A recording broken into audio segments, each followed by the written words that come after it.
until what happened that night. Tomorrow's Thanksgiving, and I'm tired of pretending like everything is normal when it's not. Let's see.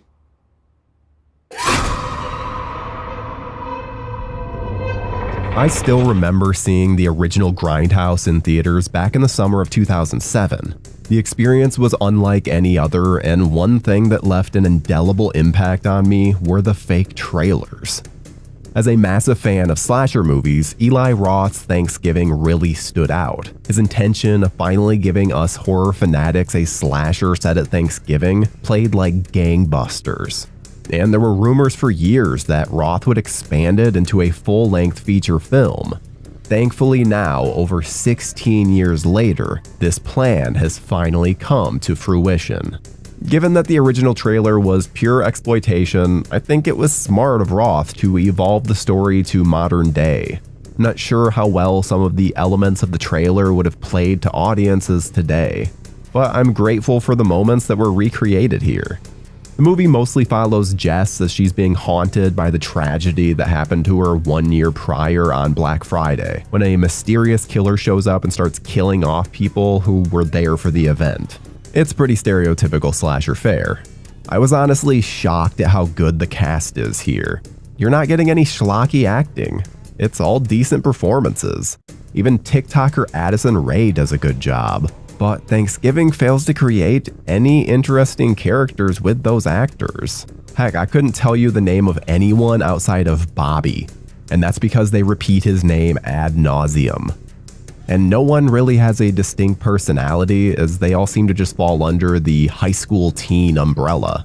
I suppose this makes this slightly more realistic, as they don't follow strict archetypes, but it's still an odd choice, especially with the final girl being so weak.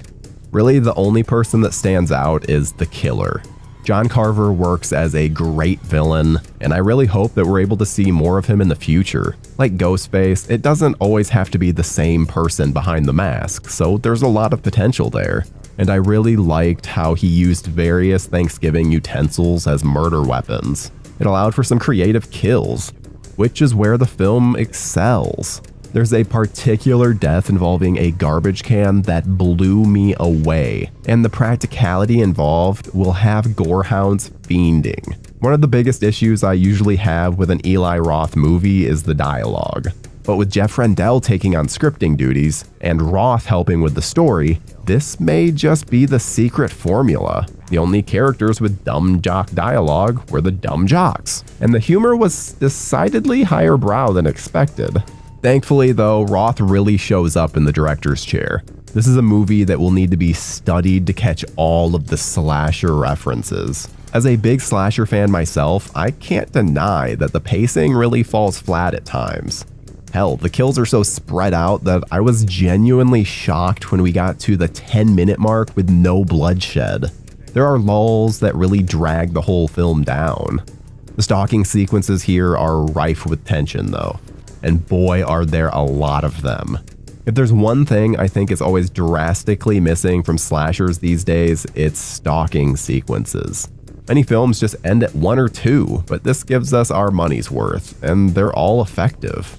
I love a good whodunit, and they really make sure to stick with the mystery for a long time here. But anyone who's watched a horror film before is going to pick out the killer fairly quickly.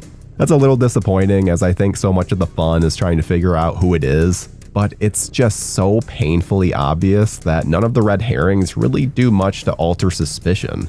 Overall, I really enjoyed my time with Thanksgiving. The cast was shockingly good, and the kills were incredibly impressive. John Carver is a modern-day killer that I hope really gets a chance to shine in more movies. And I hope this also serves as a guide for how to do practical effects and do them effectively, because these are genuinely some of the best gore gags of the 21st century, and they should be celebrated. Which is why I'm giving Thanksgiving an 8 out of 10.